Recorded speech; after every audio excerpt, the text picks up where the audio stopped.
Yeah, open a flow action rule and one flow rule also.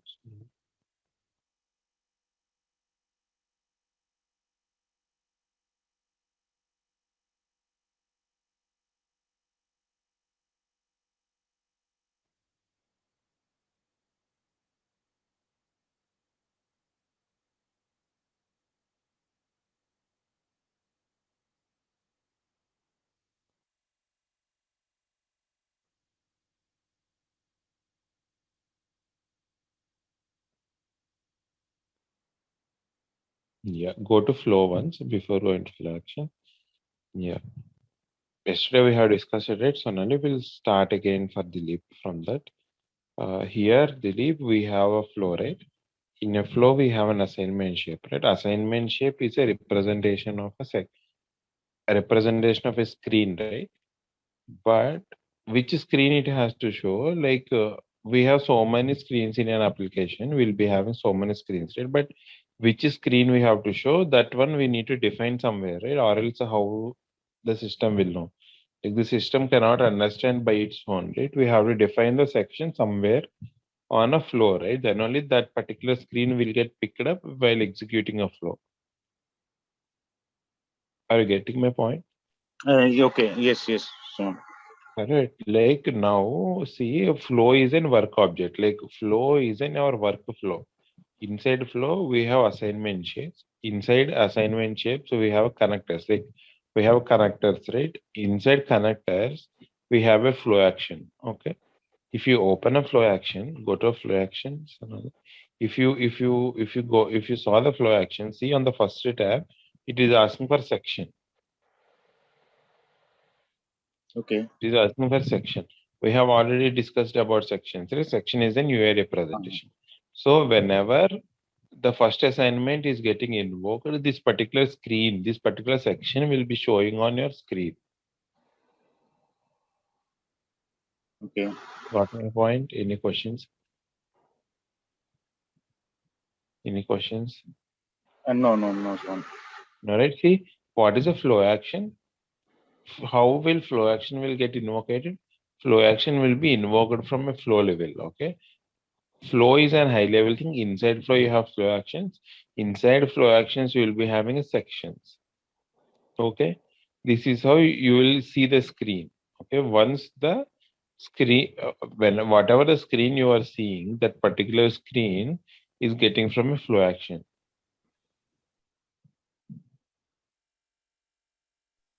Okay. Okay. And and inside flow action, if you see, there is a tab called action tab. Okay. Here you have pre-processing and post-processing, right? Headings you can see there's a pre-processing and there's a post-processing. Okay, Okay. inside pre-processing you have run data transform and run activity, and again inside post-processing you have run data transform and run activity. What does this indicate is like pre means before showing the section. Okay, before the section is displayed on screen, these particular things will get executed and it will perform some actions on a clipboard or database. If you have given something in pre-processing, it will execute before showing it on a section. Like similar to utility. Whenever you have given utility before assignment shape, what does it will do before showing the screen? That particular activity will get executed, right? Similarly, you can give it that in pre and post processing, pre-processing also. Okay. Any questions? You mean to say like post processing? No, What I'm talking exactly? about pre-processing. I'm talking about Okay. pre-processing. Okay. And post processing is like whenever you submit that particular screen, you have a submit option in the below for every screen, right? Whenever you Yes. submit that particular screen, this post processing things will happen. Suppose suppose there is a thing like you are doing some calculation on a screen. Suppose you are adding two items like A plus B. Okay, you need to enter those two values on first screen, right? A value and B value. Now you need to calculate those things, right? Somewhere you need to do, somewhere you need to do addition, right? So on click of submit means on post processing, you will add those two properties and you will show on a next screen. That value will get stored on a clipboard, and from in the next screen you will show that value. Okay, not only the data manipulation like addition like this, but you can also do sorting. Sometimes people will do so many things on a post processing, like they will save the data into database on post processing explicitly. They will delete some things on post processing activities. Post processing, when it will execute, is the main point here. It will execute when you submit your screen. You understand? I Pre mean, and final post result processing. will be result will be showed in the screen after post processing. Yeah, after post processing, the final result will be stored on a clipboard. Okay. Whenever you're mapping that final result on a next screen, that one will be shown there. Correct. Got my point?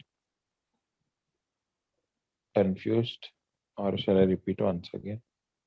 No, it is okay. And one question coming, like it is also temporary or it will go to database even after No, submit. that's all depend on our activity, how we have written there. Written there. Okay. Okay. How we have written our activity is based on that. If you're saving in that activity, in post-processing activity, it will be temporarily. Sorry, it will permanently saved. Or else it will be temporary. Okay. Okay. Okay. And there it will be dependent on so many things, like on what page you are making a changes. Suppose you are making on primary page like PV work page or some other pages, it will be saved into DB. Or else if you are making your data manipulation some temporary pages, like whatever the page you have created, then you have to make your own OBJ save. Submit save will not work like. Okay. You actually no need to worry. Pega will take care of those things. When you click on submit, it will take care. Okay. Yes. Pre-processing and post-processing are like pre is like before showing on screen, post is like after clicking on submit. Okay. And you have one more tab called validation tab there. If you saw on the top, you have validation. Suppose you need to validate any data on your screen, like you need to validate your properties, like if you are entering your PAN card or anything, that it will be having some specific format, right? The length, the characters. It will not have any special characters. Like that, if you need to do any special kind of validation, you will create one validate rule and you will add it here. So whenever you submit it, before invoking post processing, it will first validate. If all the data is correct, then only it will get submitted. Got my point?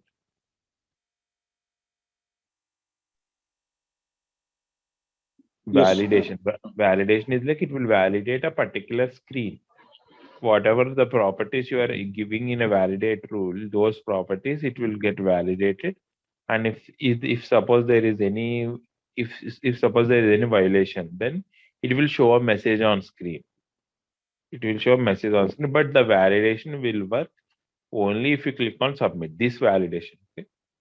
This is called server side validation. This will work only if you click on submit. The data will go to server and then it will validate it. Okay. So only if you click on submit, it will validate.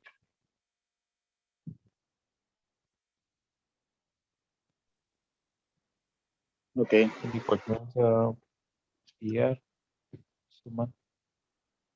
Flow So action is a very every simple properties topic. we need to validate one by one, right? I mean, multiple validation is not possible. No, no. In the validate rule itself, you can add multiple properties. If you Clear. open a validate rule will be present under decision. Yeah, you enter one rule there, Sonal, and click on the crosshair icon. Oh, okay. So there we can have multiple criteria. Yeah, here You have plus icon below, right? They are validating on py label property, some condition. You have to private edit, I think, to add click on plus.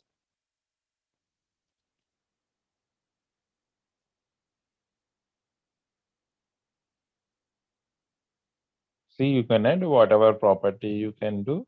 You can write, yeah, you can add it, and yeah, click on add. In the right side, you have add, right?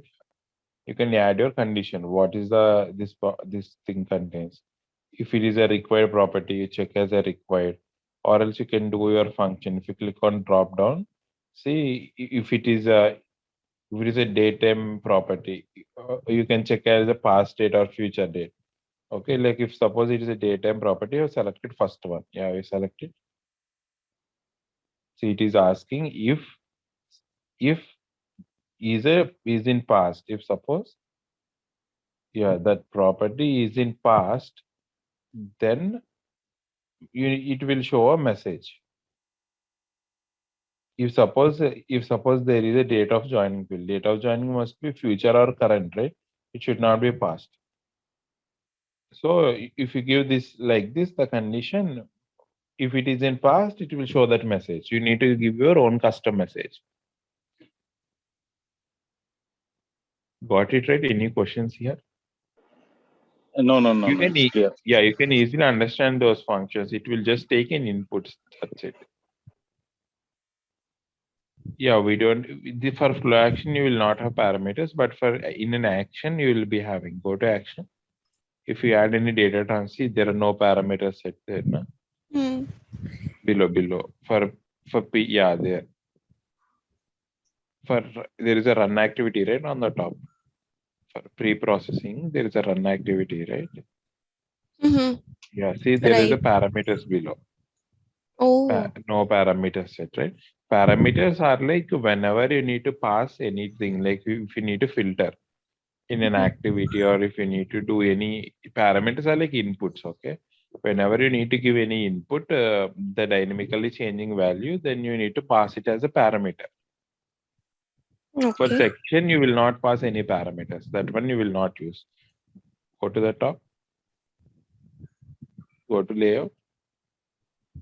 This one you will not use. See, you will use that one. You have use current page context is there, na? That one sometimes people will change. Use current page context to use clipboard page. Suppose the section is in a different class and the flow action is in a different class. See, now the section and flow action are same class. You click on the side, don't click there. Yeah, you click somewhere. Yeah, see that one, and the section class below is then applies to. Okay. Below page context. See, that is a sections class. Okay, the Mm-hmm. top one is flow action class. If Okay. both classes are same, then you will use current page context. If it is a different classes, like there is no inheritance, it is completely different. Then you will use clipboard page, and you will keep a page name here. Use Mm-hmm. clipboard page, and it will ask for a page. Okay, it will take the class that is mapped to that particular page, Okay. and you can change the applies to class also.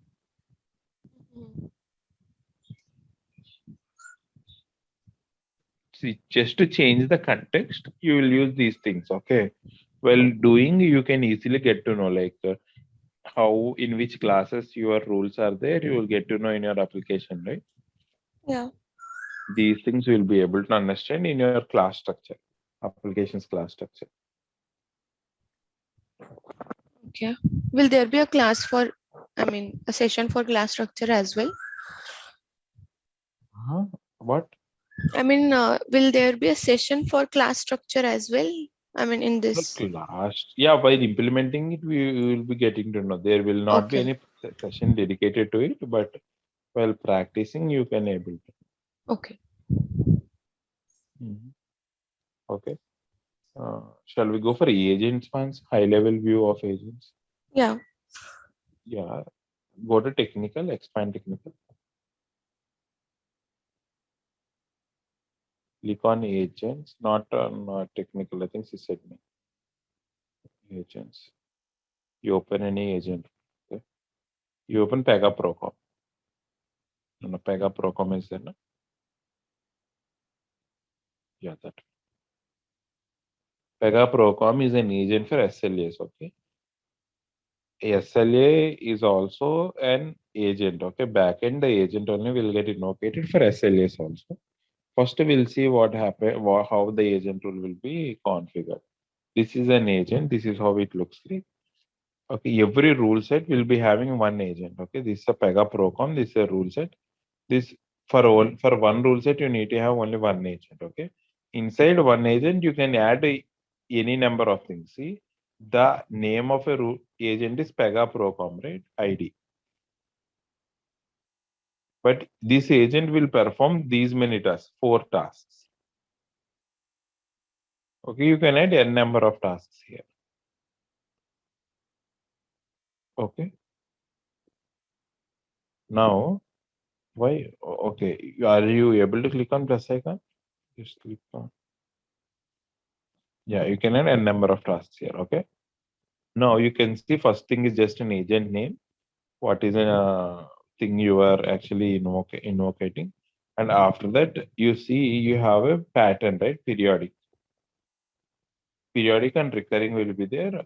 And startup is like whenever a node is started, whenever you have restarted it, server will start, right? Then it will invoke.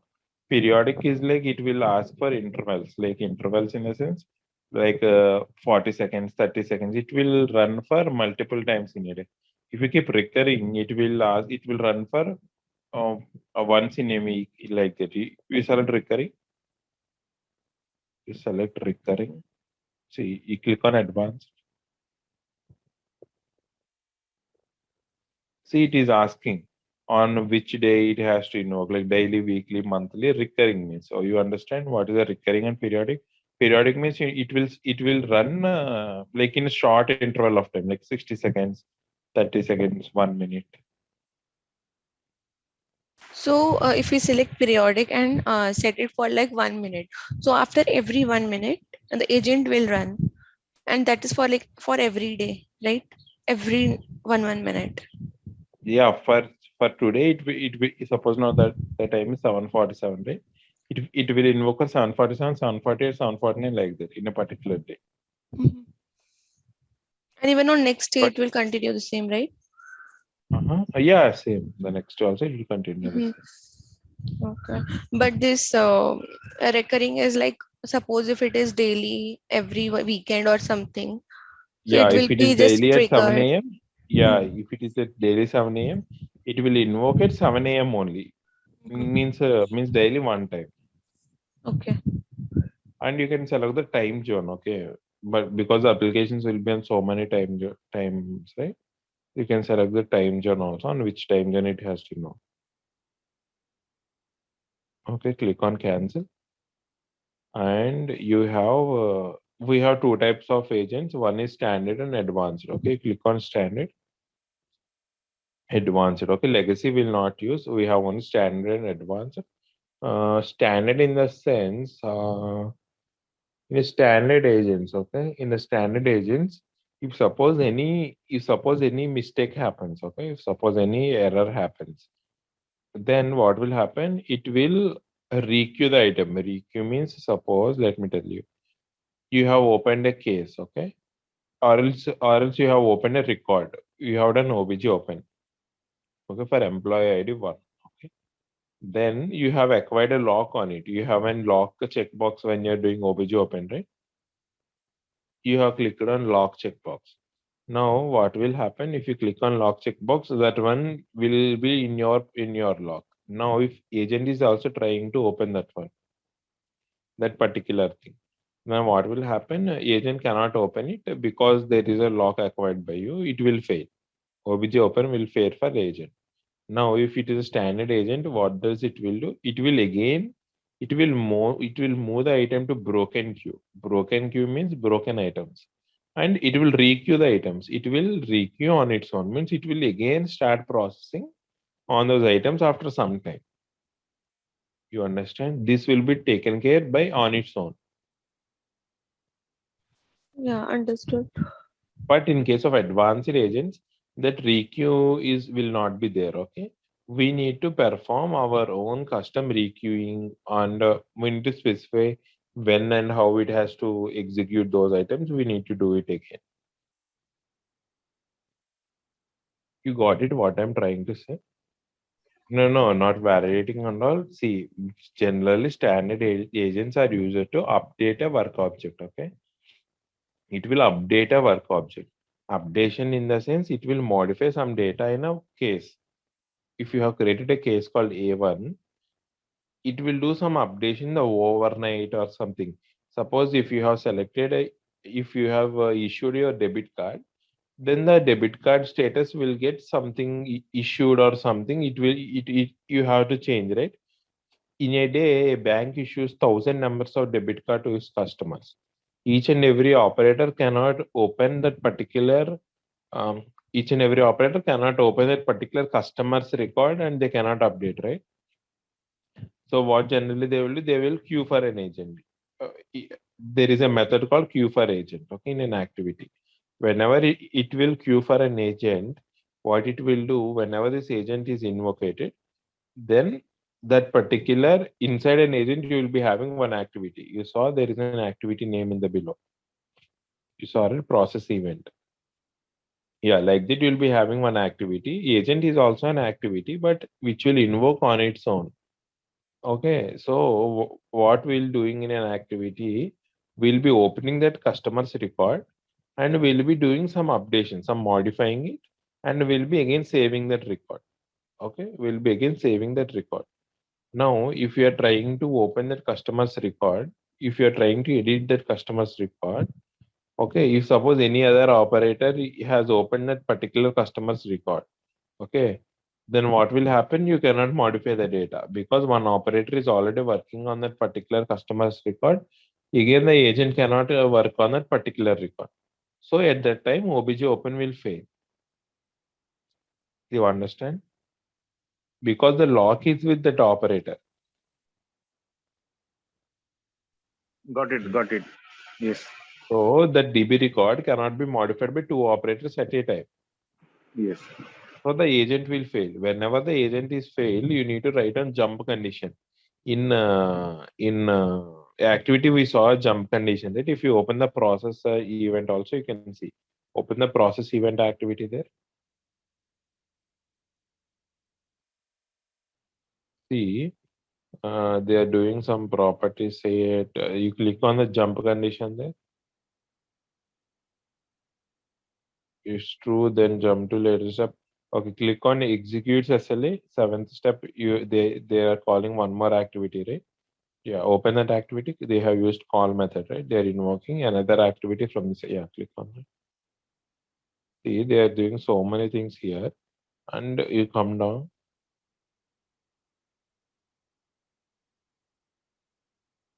You still come down. See, whenever something is failed, I think they are doing OBJ save cancel. Means they are not saving it. You saw on the 28th step, right? They are setting some activity status. Expand the 27th step. Activity set status to fail. See, they are setting to fail, and they are save canceling. It means they are not saving something. Okay, they have written their custom activity here. Okay. Now what will happen if something is failed? We'll do just like this. Like we'll just keep some fail and we'll cancel the save. Now what will happen in the background? It's a standard agent, right? So standard agent will requeue the item to first it will store in a broken queue. Broken queue means what are the work items has broken. What are the work items got failed? It will store all those work items in broken queue on its own. See, we are not queuing in the activity. We are not queuing in the activity. It will be stored on a broken queue items and it will requeue on its own. It will again start processing on the items on its own. But in case of advanced agent, what happens? In case of advanced agent, we need to queue those items. Like we need to take care of the broken items. Okay. We need to write our own custom logic. You understand what I'm trying to say? Advanced and standard. Yes, Raman. You go to agents one more time, Sonali, that agents instances is there, na? Previous. You try to open any other agent. Let's see if advanced is there. Mostly, yeah, you try to open the first one, expand the first one. Let's see how actually they have. Yeah, open that activity name. Oh, this is Java. They have written a Java code. Okay, that's fine. And see, generally, what people will do for updating a work object, okay, for updating a work object, they will use standard agents, okay. Why? Because standard agent will again requeue the items. We need not take care anything, right? So they will use standard agent. Suppose there is an configurations like sending an email at every morning 9 o'clock, or sending a report to managers at every evening, the work status, or there will be some jobs where you will not update a work item. You will just send a notifications or send an emails or send a reports. Okay, those kind of tasks will be there, right? In that particular scenarios, you will use work advanced agents because the failuring of a task will be very less.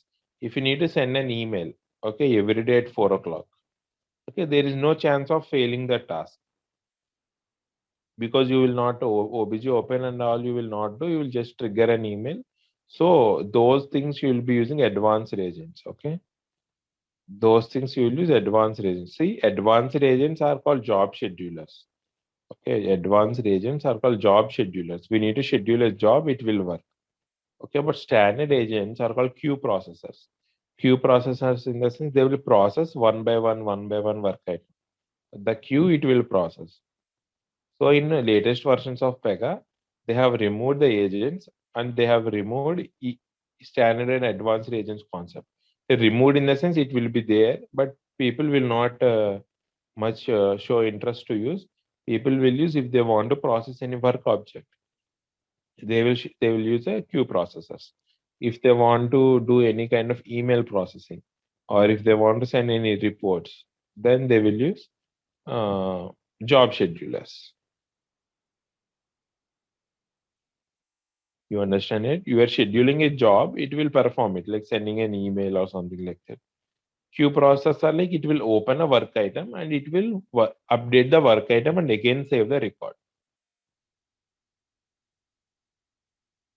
Yeah, understood. Okay. And you go to an activity rule once again. Yes. If you saw here, you have category is fine. And see, you have to enable it. Okay. If you didn't enable that one, that agent will not run. Okay, if you can also disable it. The disabling is like you need to uncheck that one. Yeah, you have to uncheck that one. And there is an interview question like how to trace an agent. Okay, how to trace it because the agent will run on a server. It is not any operator's context, and also it will run at any particular time. How to start? How to actually trace an agent? How to trace? If suppose sometimes what happens in production and all agents will get stuck. It will not perform the actions. Whenever it is running, they will fail every time. Okay. Now to debug those things, how do you debug? How do you trace it? Okay.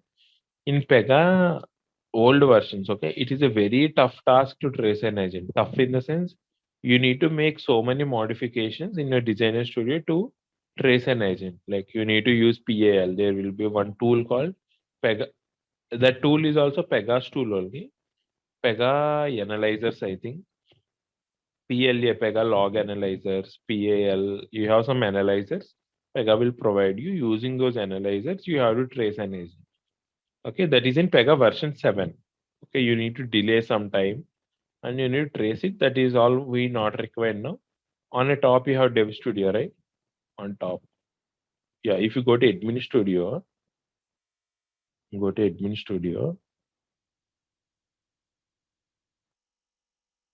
you click on agents. You have agents and queue processors and jobs, right? Anything you click on the right side. If you click on agents,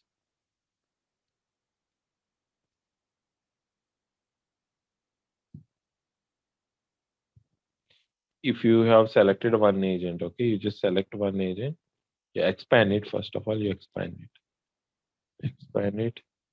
Okay, this is actually running. If it is in green color, it is running. Okay, if it's in red color, it has stopped. This is also running. Okay, now you select that agent. You select that agent and you have a trace, right? On the top, yeah, you have trace, click there. You can trace it on next run. Like you have trace now, trace next run. When now, if you are tracing on next run, okay, if suppose it will execute it tomorrow morning 7 o'clock, you can't wait to that particular time, right, to trace it. So what you will do, you will simply change your timings on your private edit. Okay, you will make a agent to run in the next 1 minute or 2 minutes, and you will click on trace next run. If you click on trace next run, you will open a tracer. You click on it, trace next run.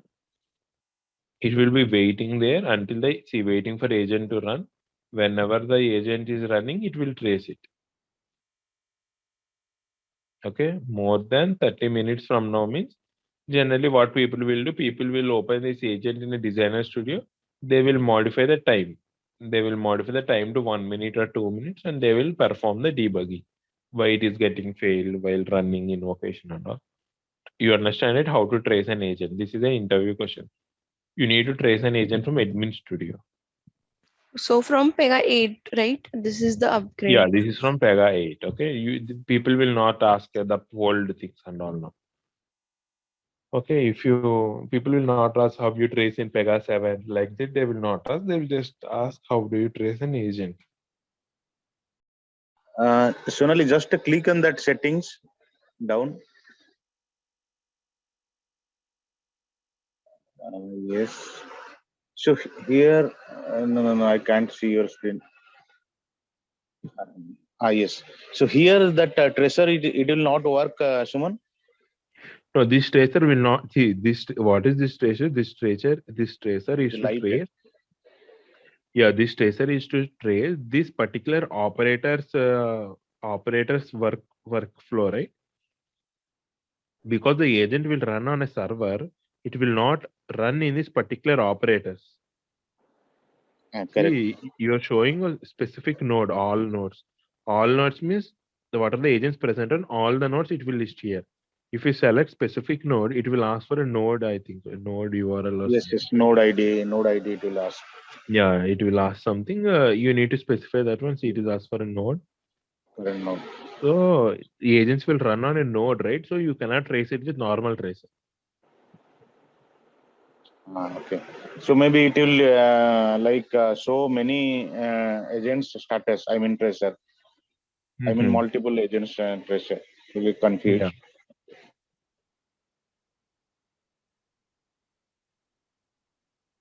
You understand? You can stop or start from here also. You will select one agent, and if you click on stop, that agent will get disabled. Don't click, but just I'm trying to see.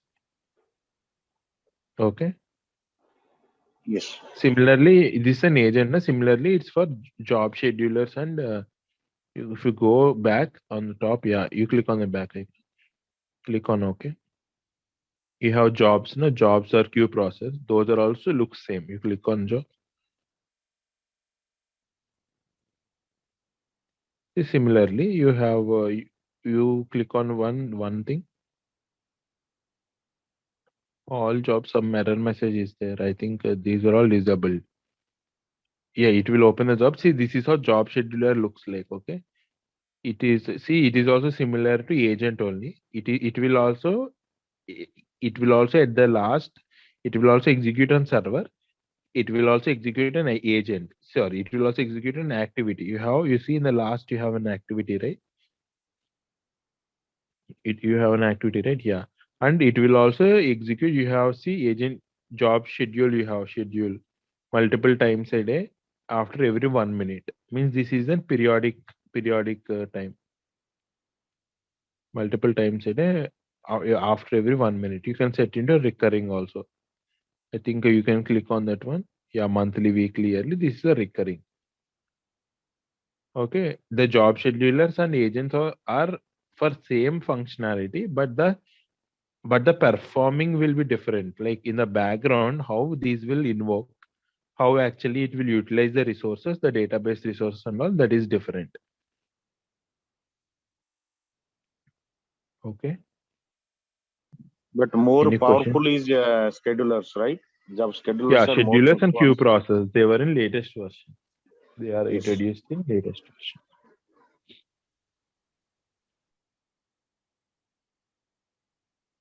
Any questions? See, this is a very high level, like how actually it will work, how to do, how to perform. There is a something like node balancing, load balancing techniques and all. Load balancing in the sense like you suppose you have something like 1 lakh records to process. Okay, in that scenarios, what happens? Agents will cannot process those many records at a time. So you need to do load balancing there. Load balancing in the sense you need to configure 3-4 agents and you need to queue the agents half of half. Like if you have configured 4 agents for 1 lakh records, then you need to make each agent work on 25 records, like 25,000 records. Okay, those are all load balancing techniques, but mostly those techniques will not required for job schedulers and all because these are good at performance. So people are not using those techniques and all for job schedulers and all because this is taking care. Okay. In huge recursive, it can have the capacity to take and perform. Yeah, correct. In huge records also, this has the capacity.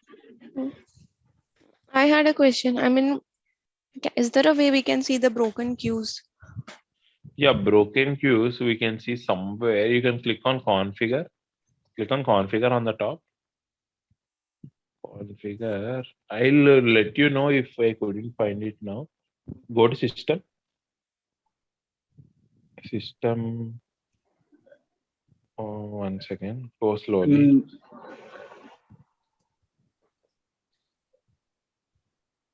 no, Sonali, go to case management. Somewhere you can Yes, see come down, tools. Here, work admin, my logs will be there. work assignment error or something like that will be there. Work queue assignment. Work QA submit errors. I think this is. I will let you know, Sonali, how to check the Otherwise, broken. I think go to Dev Studio again, please. This is Dev Studio only. No. Click on that. Yes, admin studio. Yeah, left side resource is there. Mhm. Click on there. Yeah, I think Agent here queues. you Queue agent queues.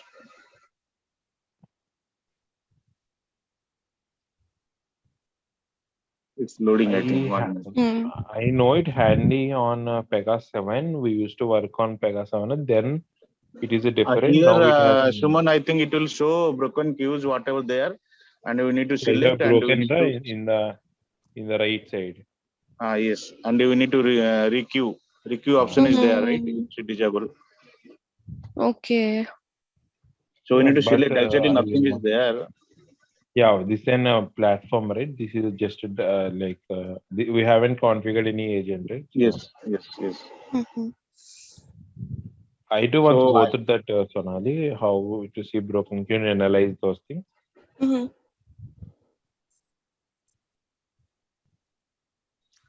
Okay. Okay. Yeah. This is about agents and job schedulers. Queue processors also looks the same. If you open any queue processor also, it will be the mostly it is same.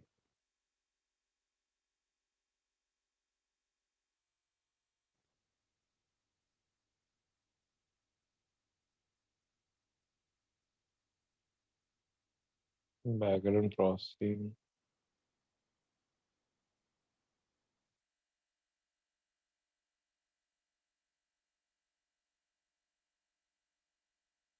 You understand? It is also the same. But you see down it is asking for processing retrace. How many times it has to retrace? These are all our own configurations. Okay.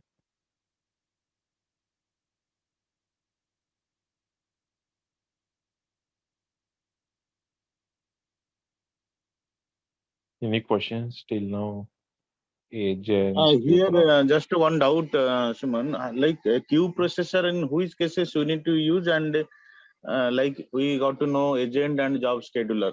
A queue processor, it will be like feed wise. It will depend. I mean, how it will be.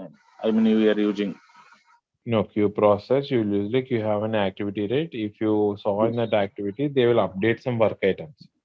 Yes. Okay, you open that activity.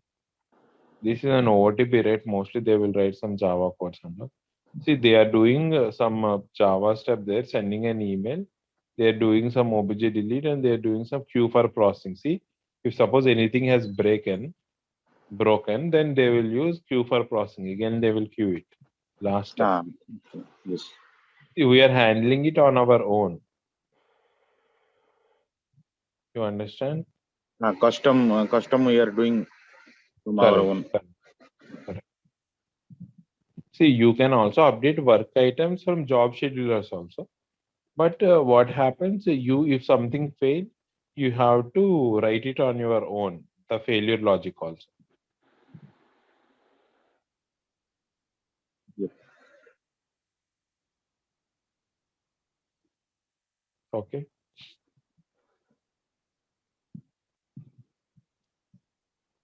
Mostly these things you will not work on the starting of your time, like agents and all. If it is an existing application, okay, if it is an existing application, agents will already be there. We need not do any new agents kind of thing. If you're working from any scratch application, okay, then you might configure some agents. And again, if you're working on any PEGA frameworks, okay, agents will already be given by frameworks itself. Suppose in our application, I'm working on a PEGA framework, okay, PEGA Smart Disputes framework. That framework has already all the agents were given. You no more required any new agents. Okay, PEGA itself has given the agents. If suppose something happens, something breaks or something, if agent is not working, then you need to debug it why it is not working under. But you no need to configure these activities. You no need to configure all your own custom coding. PEGA itself will give you.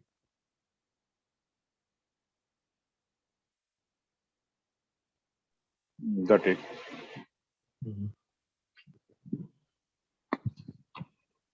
This is fine, right?